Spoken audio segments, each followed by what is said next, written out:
And welcome to the Channel One Newsroom from our studios at number 5, Ola Hansen Lane at Tesano in Accra. I am Nanatufu Boateng. Coming up,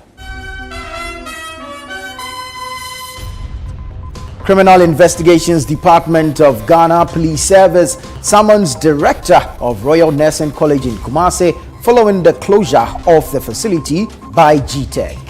Looking at our environment as it stands now, it feels like there's nobody here, but they're inside. Everybody is down, and parents who are HPT patients can't hear this. And this is the situation. Media houses were present yesterday, so they fed everything. So some people can't even go home assistance now. Center for Democratic Development, CDD Ghana, describes President Mahama's performance as promising. What has to be commended is that the signaling that we have a serious issue and leadership must show that it is committed to transparency, accountability, is committed to resetting. 2 weeks after 3 major hospitals rejected 29-year-old Charles Emisa due to a lack of beds and leading to his death, government is yet to take any major action. On business.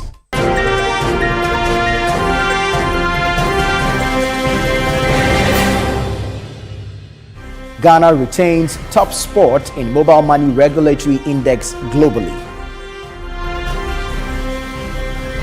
Coming up in Channel One Sports.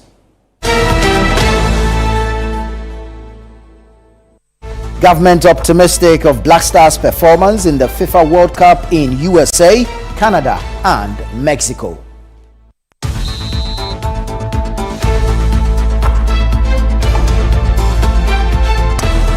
Let's bring you details of our stories now. The Criminal Investigations Department of the Ghana Police Service in the Ashanti region has summoned the Director of Royal Nursing College in Kumasi. This comes after more than 800 students were left stranded following the closure of the school by the Ghana Tertiary Education Commission, Agro-tech. Channel One News' Bureau Chief for the Middle Belt, Hafiz Tijani, reports.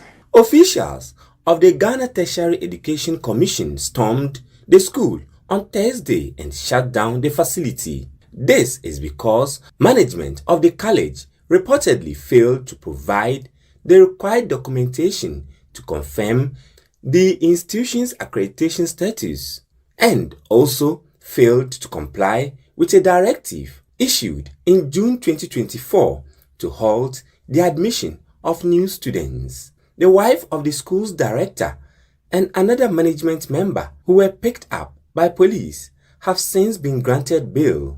A majority of the students have left the campus after yesterday's incident, while those who remain say they still do not know their fate. The leadership of the student representative says the entire student body is traumatized. Looking at our environment as it stands now, it feels like there's nobody here, but they're inside.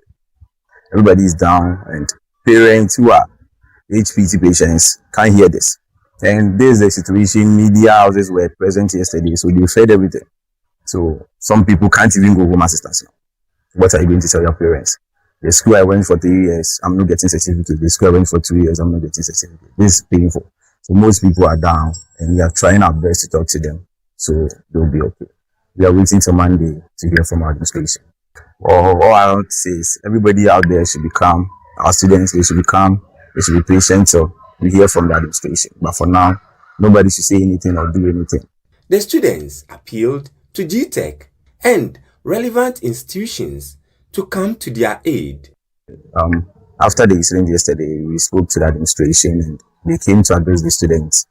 From what they are telling us, I think they will be meeting the Agro-tech and other people present. So today we are waiting.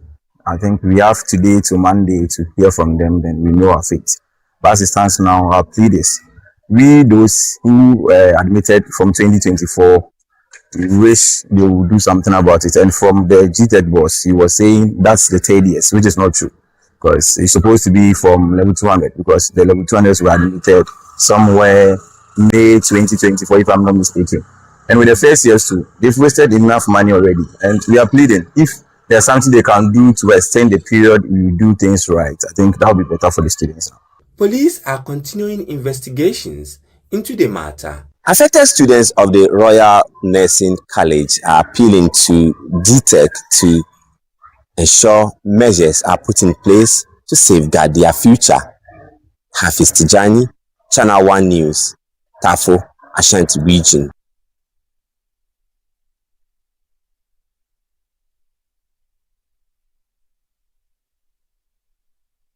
Now, the suspect in the alleged theft of a 4-day-old baby from the postnatal ward of the Mamprobi Polyclinic earlier this week, Latifa Salifu, has been remanded into police custody for 14 days by an Accra Circuit Court. She is expected to reappear before the court on March 4, 2026. She appeared in court for the first time after the incident. There is more in this report. 33-year-old Latifa Salifu, who appeared in court on Friday for the first time, pleaded not guilty to the charge of stealing. She was in court after she was accused of stealing a 4-day-old baby at the Mamprobi Polyclinic on Tuesday. Though the baby has been reunited with the family, police say Latifa Salifu will face the law. She has been remanded in police custody for 14 days and will reappear on March 4. Meanwhile, Health Minister Kobna Minta Akando has paid a working visit to the Mamprobi Polyclinic following the incident on Tuesday. The minister urged management and staff to strictly comply with directives issued by the Ghana Health Service, stressing that identification through name tags for both staff and patients must be enforced at all times within health facilities. Is that apart from the tagging, which is part of the clear protocols of identification of patients and in this case babies,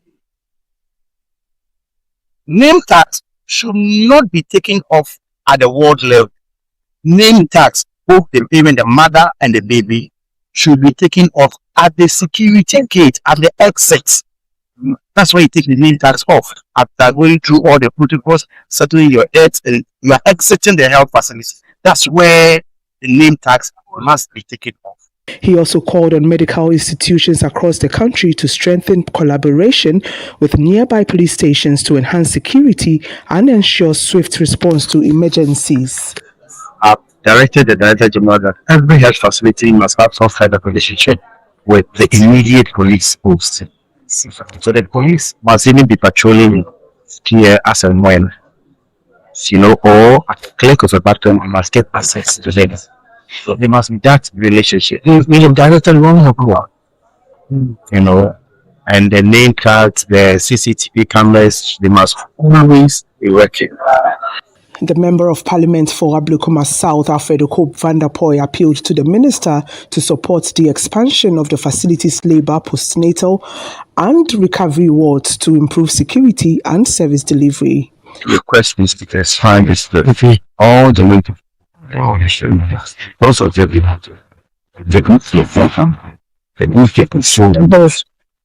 so if we can expand this to states monthly actually from a central against my way of the world As part of the tour, the health minister visited the mother and baby involved in the incident, who are currently receiving treatment at the Kolebu Teaching Hospital.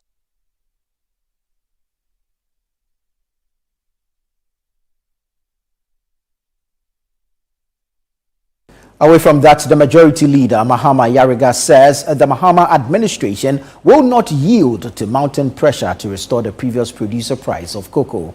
According to him, although a commitment was made to substantially increase the cocoa producer price, current resource constraints make it impossible to fully deliver on that promise at this time. Now, speaking on the floor of Parliament, Ayariga says cocoa farmers are appreciative of the reforms being rolled out in the cocoa sector. Channel 1 News' Niaikwe Okai reports. Some cocoa farmers in the Western North region on Thursday demonstrated against the reduction of the producer price of cocoa, appealing to the government to restore the previous price of 3,600 Ghana cedis. Reacting to the development on the floor of Parliament, the majority leader, Mahama Ayariga, questioned the motive behind the demonstration. Just because you think that cocoa politics is what can help your party, I can assure you that the demonstrators The demonstrators, we know who they are. We know who they are. We know who the demonstrators are. We know who the demonstrators are. And we know their real motivation. We know their real motivation for demonstrating. And we know that genuine cocoa farmers know that there is a world crisis. And that world crisis is definitely going to affect their bottom line, which is the income that they will earn from the cocoa sector. He added that the government will not yield to pressure to restore the producer price of cocoa. You cannot give what you don't have, even if you promised it. Even if you promised it, you cannot give what you don't have, because what you are proposing is what you did, and you collapsed the economy of Ghana. You put cocoa board in debt over 36 billion Ghana cedis. Over 36 billion Ghana cedis in terms of the debt that you push cocoa board into. All of that is the cocoa farmers' money. So we are not going to pander to those sentiments. The practical problem is there. The farmer appreciates it, and I can assure you that the farmer appreciates the solution proposed by government. The majority leader also announced on the floor of Parliament that President John Mahama will present the State of the Nation address to Parliament on February 27, 2026.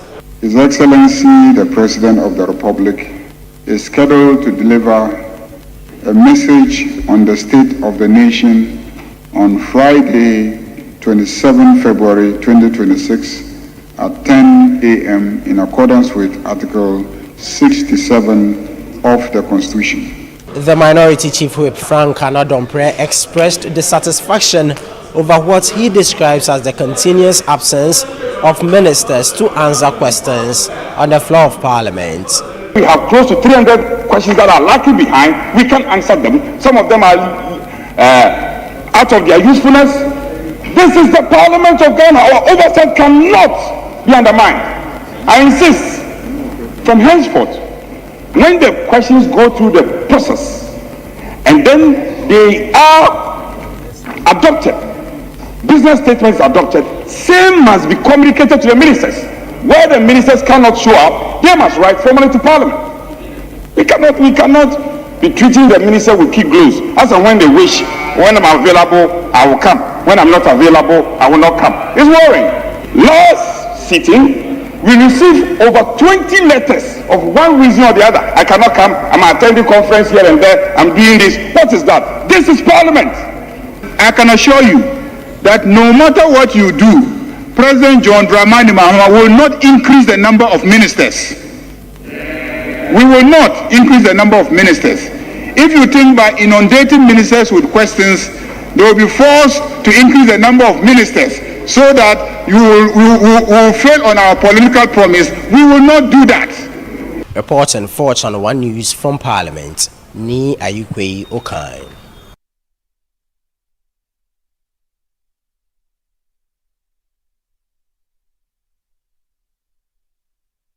Moving on, the Center for Democratic Development, CDD Ghana, has described the first year of President John Dramani Mahama's second administration as a story of promising signals constrained by structural realities. While the CDD commends the government's stabilization drive, it also highlights significant implementation gaps across governance, anti-corruption, and environmental sectors that require urgent attention. There is more in the following report by Channel 1 News' Christopher Kevin Asima. The Center for Democratic Development, CDD Ghana, says President John Dramani Mahama's first year in his second term reflects promising signals constrained by structural realities. The report credits the administration with strong microeconomic stabilization, improved releases of the District Assembly Commons Fund, major investments in education and social protection, and initiatives such as the new Code of Conduct and the establishment of the Constitutional Review Committee. It also notes progress in health financing Britain and Ghana's renewed diplomatic engagement on the continent. However, CDD Ghana raises concerns about governance and accountability. It cited vigilante incidents during the transition period, a lack of transparency in the removal of the Chief Justice, the frequent use of certificate of agency in Parliament, and perceived gaps in anti-corruption enforcement. The report further highlights the worsening illegal mining crisis, rising environmental recovery costs, and persistent security and defense challenges despite ongoing institutional reforms. What has to be commended is that the signaling that we have a serious issue and leadership must show that it is committed to transparency, accountability, is committed to resetting the space. It's important. It's not to say what we have observed and what we have felt, and even we have to talk about the economy and some of the steps that have been taken that has brought some relief. Reflecting on the defense, security and peace-building aspect of the report, Colonel Festus Abuaji, retired, stressed that government must prioritize building strong institutions to prevent recurring crises within the country's security and peace-building architecture. He also called on government to explore alternative and sustainable solutions to the Boko conflict. The Boko crisis, anybody who understands the history, goes beyond the rule of law. Because there is short to the rule of law, i.e. enforcing whatever the courts have decided, can only go on for about 8 more years. At any time the government changes, we can be sure that there is going to be a deepening of the crisis. Speaking on government's fight against illegal mining, the Deputy Director of Arocha Ghana, Darrell Bosu, indicated that current efforts are not adequate and called for stronger deterrent measures. I think that for certain locations, some deterrent should be allowed, and that should include also burning excavators. Now, the other thing, I think the way NIMOS is being deployed, we really need to improve on that. It is woefully inadequately resourced, and until we really enable them to be stationed permanently in some of these hot zones, we are not going to be able to deal with some of these increments that we are seeing. CDD Ghana's report concludes that the reset agenda remains a work in progress, credible in intent, but uneven in its delivery. Reporting for Channel 1 News, I am Christopher Kevin Asi.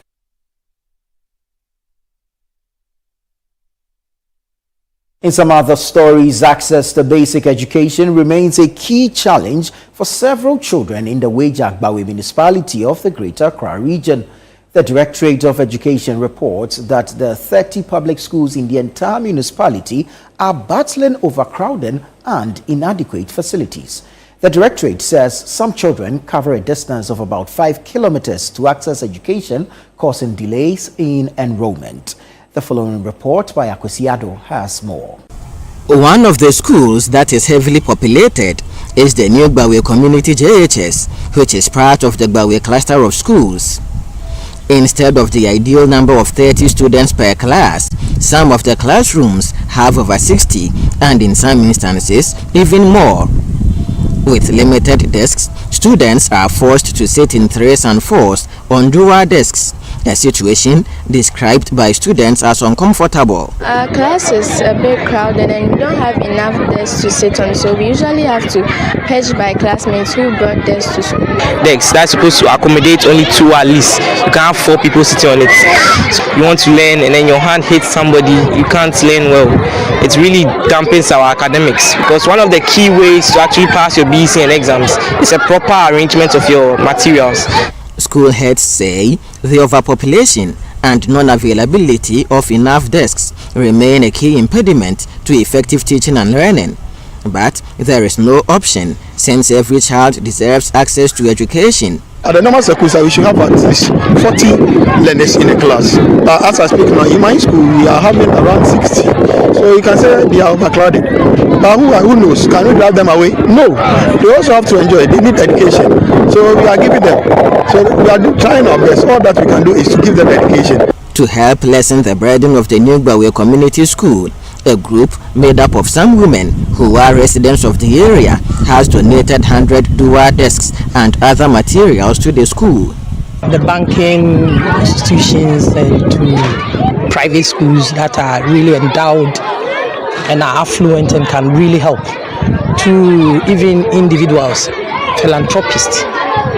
The church, for example, I think we can all do something to help out, because government on its own cannot do all that we need. We need to also help out. While the Municipal Directorate of Education appreciates this gesture, it says much needs to be done.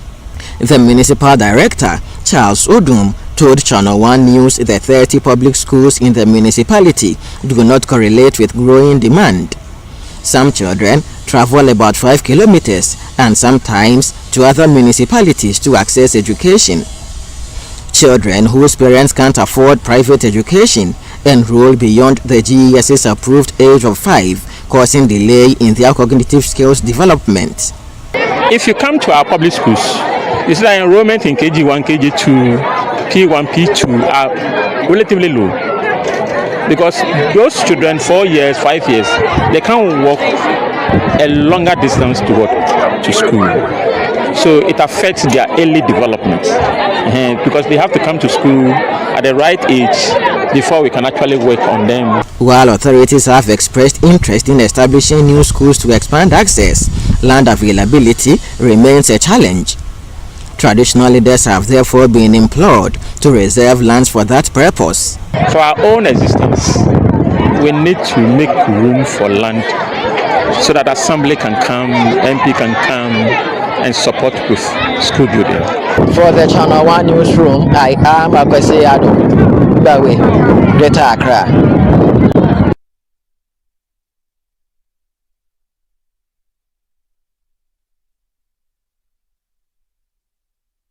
This is the Channel One Newsroom here on Channel One TV. Still to come. Ghana retains top spot in mobile money regulatory index globally.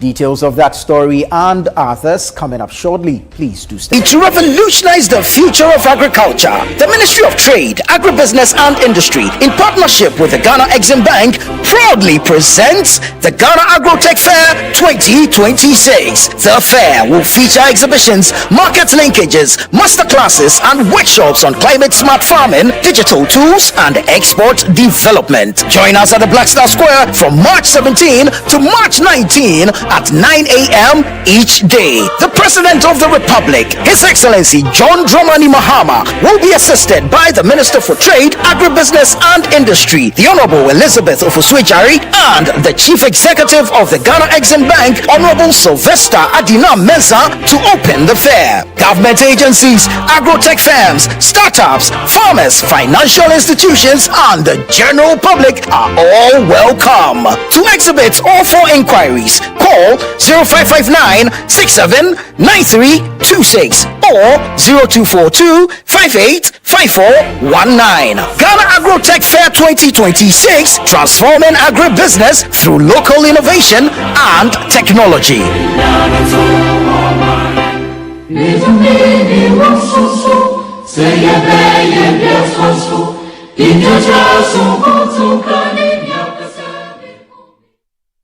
Watching DSTV means getting the TV you love, but staying connected means getting something extra.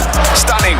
Extra matches, extra dramas, the best local and the world's biggest. Extra laughter, music, movies, and extra vim. I love it. Just stay connected or reconnect and get upgraded to the next higher package at no extra cost. Charlie, we got you. Keep watching. Get more with DSTV. Grateful for your time. Let's now bring you Channel One Business with Neteli Nete Ajahu.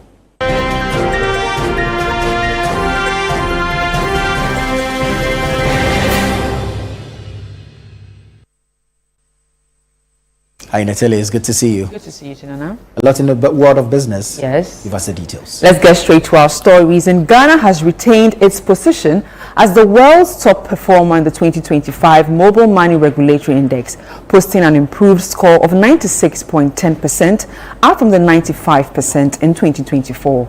The latest ranking further consolidates Ghana's standing as a global leader in mobile money regulation, supported by a robust framework that encourages innovation, advances financial inclusion, and reinforces consumer protection across the digital financial ecosystem.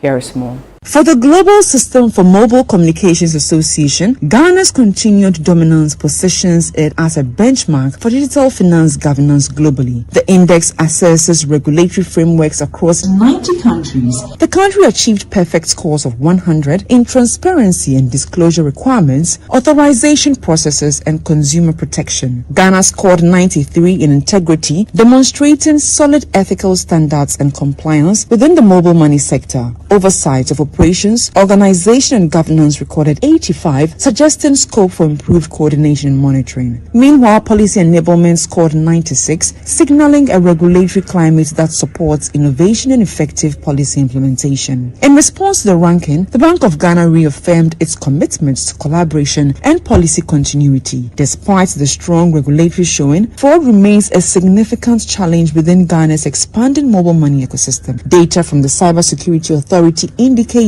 between January and September 2025, Ghana recorded more than 2,000 cybercrime incidents, many linked to mobile money fraud, resulting in losses exceeding 19 million Ghana cedis for individuals and businesses. Despite Ghana's world-class mobile money regulations, rising fraud underscores the need for vigilance and stronger fraud prevention to protect users and maintain trust.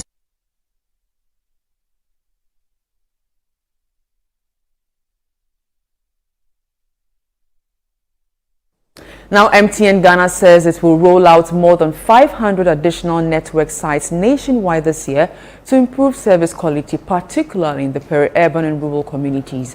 The move follows sweeping new directives by the National Communications Authority requiring all mobile network operators to extend coverage to every constituent town within each MMDA under a revised quality of service framework that takes immediate effect and tightens long-standing performance standards. There's more in the following report. Under the revised framework of the NCA, telcos must achieve a call connection success rate of more than 95%.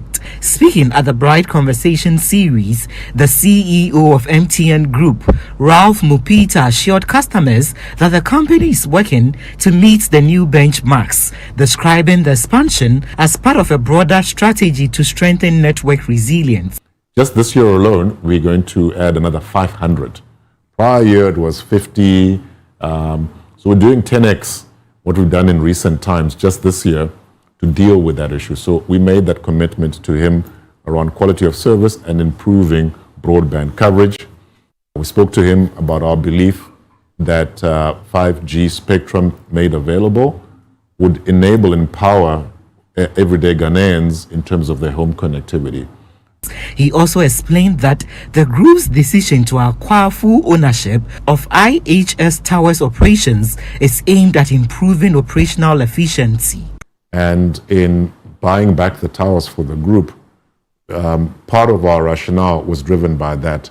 And we're making it a strategic priority that for fiber, data centers, and now towers, that these are critical parts of the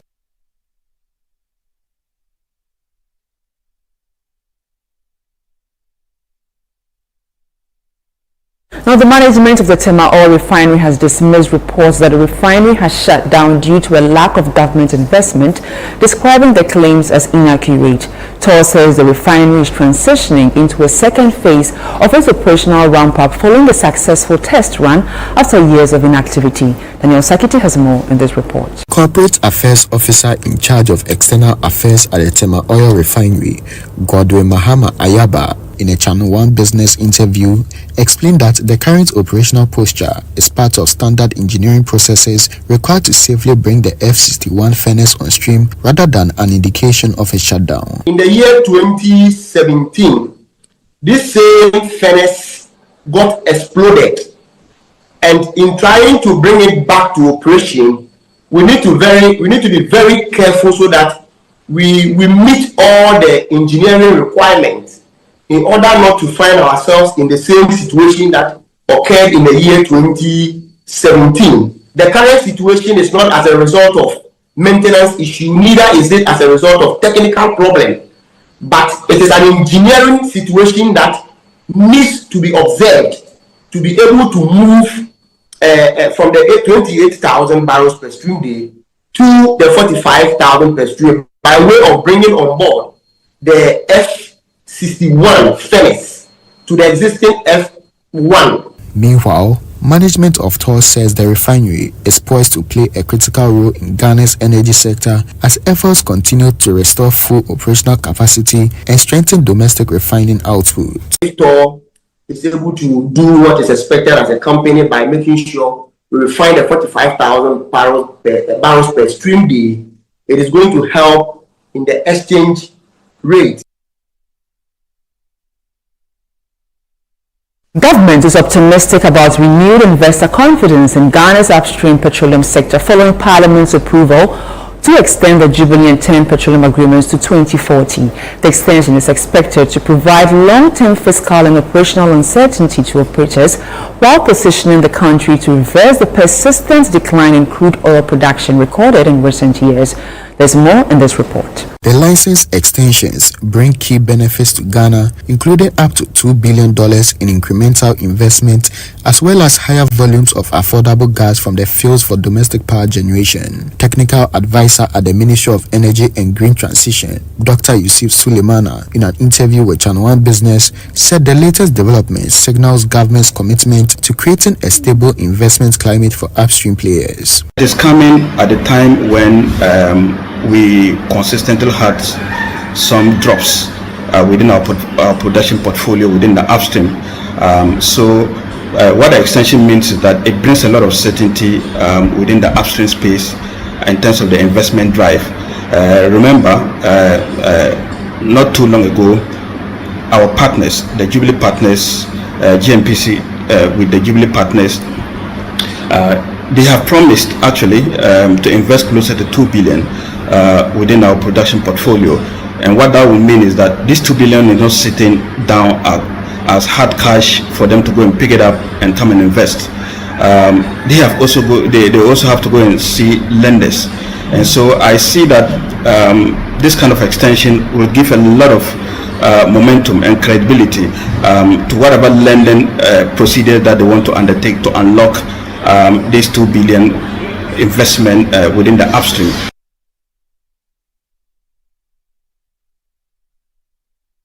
Let's now check how the currency is performing on the interbank market.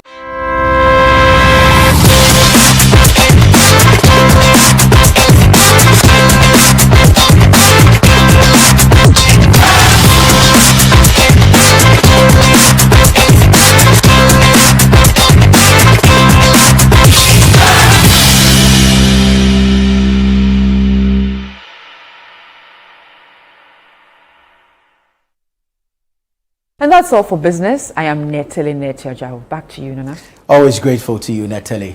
Well, let's bring you some more stories. And first, the students of the EP College of Education in Bimbilla have expressed excitement following the return of their teachers after the suspension of the CTAG strike. The freshers had spent less than a week on campus when the teachers embarked on the strike, leaving them confused and idle.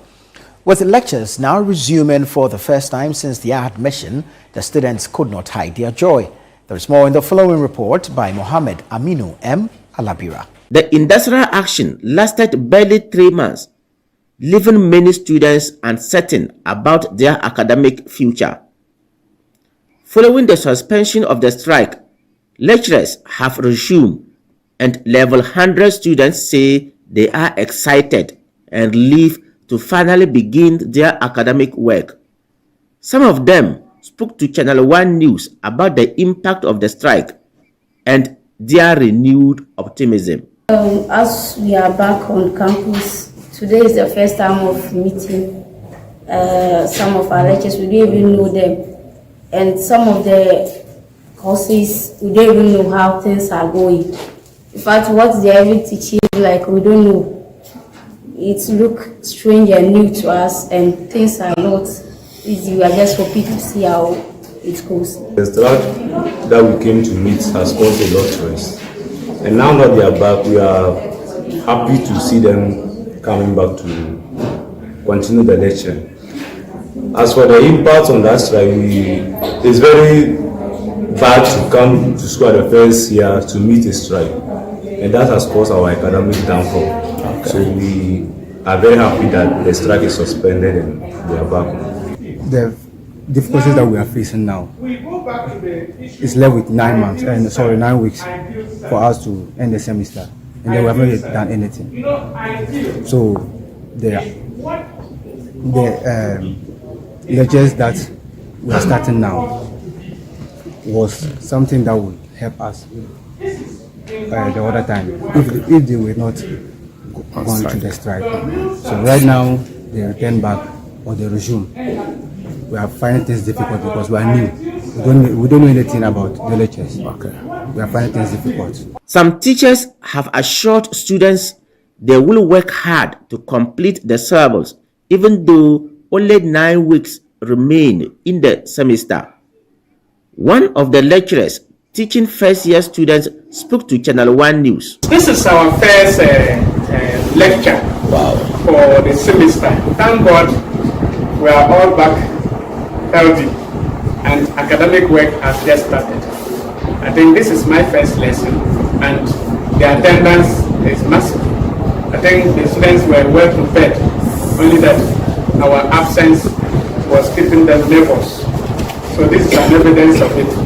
We hope that with the remaining weeks coming, we'll be able to finish our course outlines and then we'll also be able to sit for the examinations. The local secretary of the SITAC at the EP College of Education, Bimbila branch, Mohammed Abdul Rashid, says the association remains committed to its responsibility and has encouraged students to remain focused on their studies.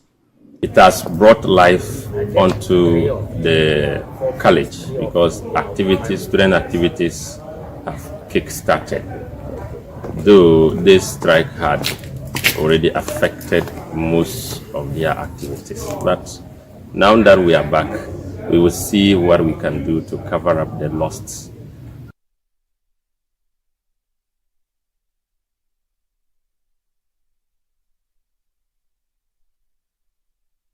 Moving on, the United States Embassy in Accra has cautioned Ghanaians planning to travel to the United States for the 2026 World Cup to strictly respect U.S. immigration laws and not overstay their visas. The embassy also announced thousands of new visa appointment slots ahead of the tournament. More in the following report. The United States Embassy is urging individuals interested in traveling to the U.S. to attend the 2026 World Cup to take advantage of the recently opened visa appointment window. Currently, thousands of visa appointment slots have been made available to Ghanaians planning to attend the tournament.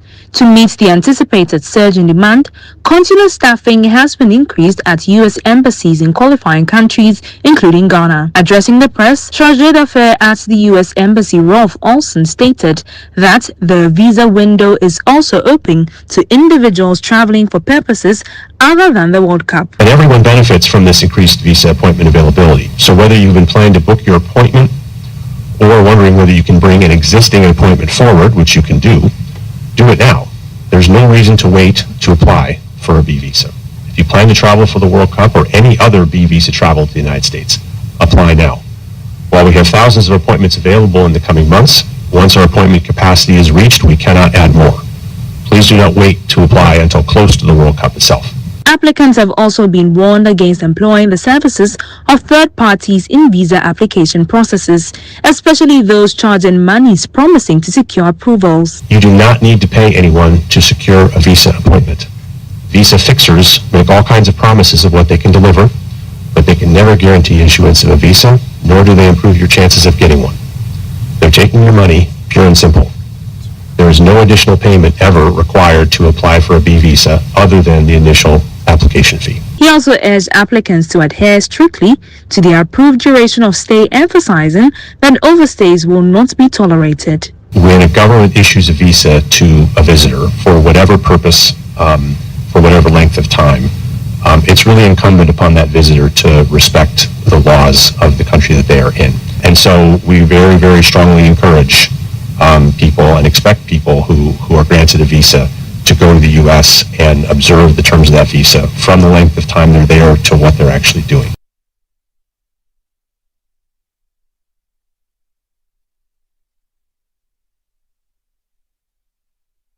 Now, motorists have raised concerns about the deteriorating state of some sections of the Malam overpass, which poses several risks to road users. They are urging authorities to swiftly fix the problem to ensure smooth access to the overpass. There is more in the following report by Channel 1 News' Shiba Arababenin and John Eduji Boja. Constructed as part of the Tetekwashi Malam Road project under the Millennium Challenge account, the Malam Overpass was officially commissioned in February 2012. What should be a quick and smooth drive has now become a slow, stressful experience. The most basic tools of navigation have all but vanished. Road markings have faded into the grey pavement and directional signs have been washed clean by the elements. For drivers unfamiliar with the stretch, this lack of guidance is no longer just inconvenient, it is dangerous. The impact is so jarring that vehicles are forced to slow to a near stop to cross safely. Even ambulances carrying patients in critical condition are forced to crawl over the exposed joints. This road has been very bad. If I'm not lying, about 2 years now, this is what we have been experiencing. On the other one going towards Makati Hill, when we make a mess some time ago, the manager covered those places. The construction joint has been exposed, so you can't drive. Even you can see the pins. It can damage the tire at any time. Especially in the night, one, there is no light here. Two, when somebody is driving, because of this, the person needs to slow down. Rather than risk damage from the exposed expansion joint, some motorists are now abandoning the overpass entirely. But I knew fool. Until the end, I know me, you know, I'm fancy shit. And I'm a jackpot was not until, especially it's a really speed kakra or tiny bomber, no bomber, a bam. That you share maintenance about on your mile, then your employer. Maybe because of the maintenance, no, and it's not me for down. And if I saw I'm not, you know, my year, you know, the can't be dumping up on a Johnny Dunya, and Spaki and you so. But we don't say risky, because I can say, but it's a big him. However, the Director General of the National Road Safety Authority, Abraham Amaleba, says he will engage the Ghana Highways Authority to urgently address the situation. Clearly, what I've seen poses a danger to vehicles that ply that road. You could easily puncture your tire from what I've seen. And if you're on top speed, this can easily throw you away from the height that that problem is. So now that you have drawn my attention to it, we here in this authority will quickly collaborate with the Highways Authority. Whether you're heading to Kaswa, back to La Paz, or heading down to Sakaman, there are still sections of the Malam interchange with very visible expansion joints that are causing drivers to slow down and also possibly cause accidents. All these only add up to the fact that the Malam interchange needs more than patchwork. It needs major renovation and maintenance. Reporting for Channel 1 News, I am Shiba Arababenin.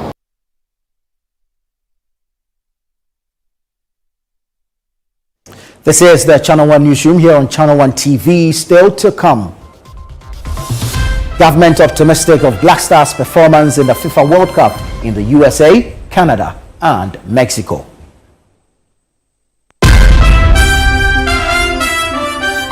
Stay with us. We'll be right back with the details. The Ghana Exim Bank is 10 years old. Hooray!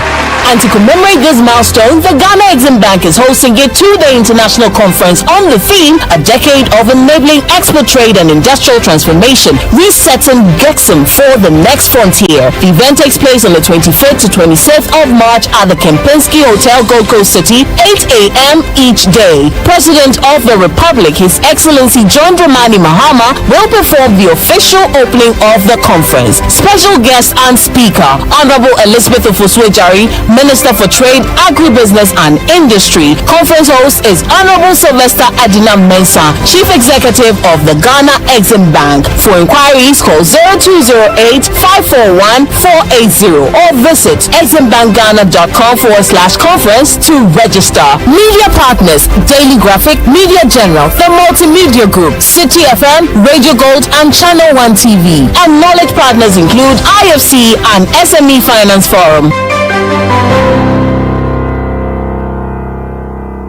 Sweetroot Secondary School invites all alumni and stakeholders to the 67th anniversary and homecoming celebrations.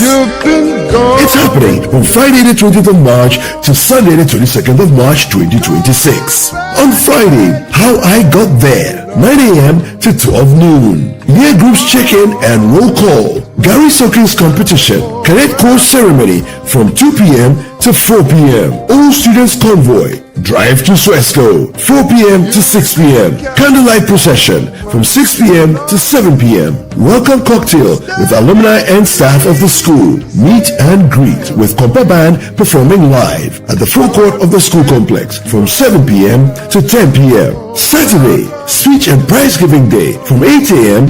to 1:30 p.m. All year groups lunch from 2 p.m. to 4 p.m. Alumni dance party from 6 p.m. to 10 p.m. On Sunday, anniversary Thanksgiving service at 8 a.m. A great opportunity to reconnect with your old mates. Contact your year group president now. Semper Cum Optimus, always with the best.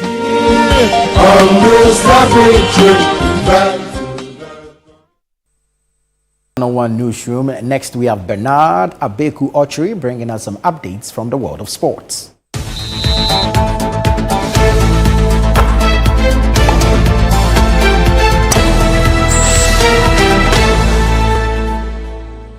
Bernard. Great to see you. Good to have you in the studios. Yeah. I heard you talk about some World Cup stuff. I want us to stay there. Well, give us the details. Right, let's get into it, shall we now? With fewer than 130 days to the start of the 2026 World Cup, government is backing the Black Stars with renewed optimism to reach the latter stages of the competition. Confidence follows the unveiling of World Cup travel package by Kempon Travel and Tours at a ceremony held on Friday, where the role of supporters in boosting the team's morale in the United States and Canada was emphasized. My colleague Gabi Ofer was there and put this together.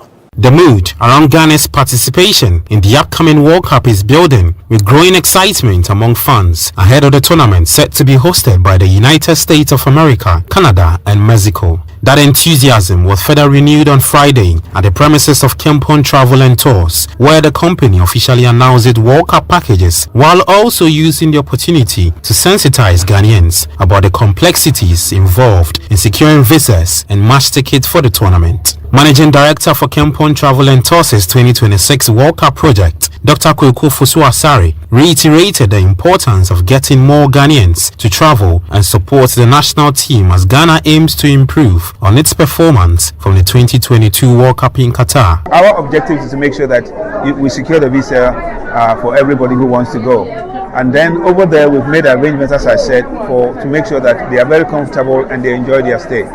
All because this also an opportunity for our Black Stars. Remember, this is the 5th time that we are going to the World Cup, and we need to go beyond our last stage. In Qatar, we didn't do too well, and I think that we have to improve upon the performance in Qatar, just like we did in South Africa, and to equal the record of Morocco getting into the semi-finals. In Ghana's quest to get more supporters to the USA and Canada, Chairman of the Parliamentary Select Committee on Youth and Sport, Ernest Nogbe, reiterated government's call for corporate entities to support efforts to increase the number of fans traveling to back the national team. The government has allocated about 150 million for the preparation as we speak now, but we still need funding because yes, we know that the FIFA will be giving us some amount of money, but that amount of money will not come before even the preparation and etc. And that is why it is very good that the sports fund act that was passed in Parliament corporate organizations will contribute into it. Nogbe further used the opportunity to share his thoughts on the number of friendly matches lined up so far for the Black Stars, as well as the revamping of the technical team ahead of the World Cup. Let me say that the GFA, they are doing their work, they are doing their homework well for us to get to a certain level in this World Cup. I must be frank with you that initially I was one of the critics of Otuado, the coach of the Blasters, but I now understand that the GFA, the authorities that they have listened to the comment from some Ghanaians by beefing up the technical team, by adding more experienced hands to it. That is the first step they have taken, which I'm very happy with. The three friendlies that they have lined up, these are crucial games. Let's talk about the greatest league on planet Earth, the English Premier League. And Manchester City's manager Pep Guardiola says he's not getting carried away despite Arsenal's recent stuttering form in the Premier League. Arsenal started the week 4 points clear of Guardiola's men, but blew the chance to extend that gap by failing to beat the Premier League bottom club Wolves. This means City could move to within 2 points of the Gunners if they win their game against Newcastle on Saturday evening. But Guardiola insists he is paying no attention to the Premier League table at this stage. I'm not concerned. We're concerned in the League Cup, the final against Arsenal when it's coming there. But it's now rest, and after Leeds, it's always have been like that. You won't anticipate, as a journalist, I understand, you won't anticipate what is going to happen. You know, it's going to be champion this team, it's going to be champion this team. That doesn't count. It's Newcastle, that's all. But do you now feel you have a better chance of winning the title than you did, say, at Christmas? To be honest, I don't know. I don't know what's going to happen these next 12 games, so I don't know. Do you and the players, though, have that confidence that it is now possible? Whereas I didn't speak 1 second about that with my players. Yesterday, day before, it's just Newcastle. I didn't talk about the table, I didn't talk about the position or something like that. Well, that's the very latest from the world of sport, and I am Bernard Abekoche. And that's your Arsenal as well. Yeah. Better days ahead. Well, we are forced to believe. But thank you so much, Abeku, for bringing us the latest in the world of sports. This will be it for this edition of the Channel One Newsroom here on Channel One Television. But please do remember to visit our website, channel1newsonline.com, for more information on our top stories and more. Subscribe to Channel One TV on YouTube for more exclusive video content from Channel One TV. Download the Channel One TV app on the Google Play Store.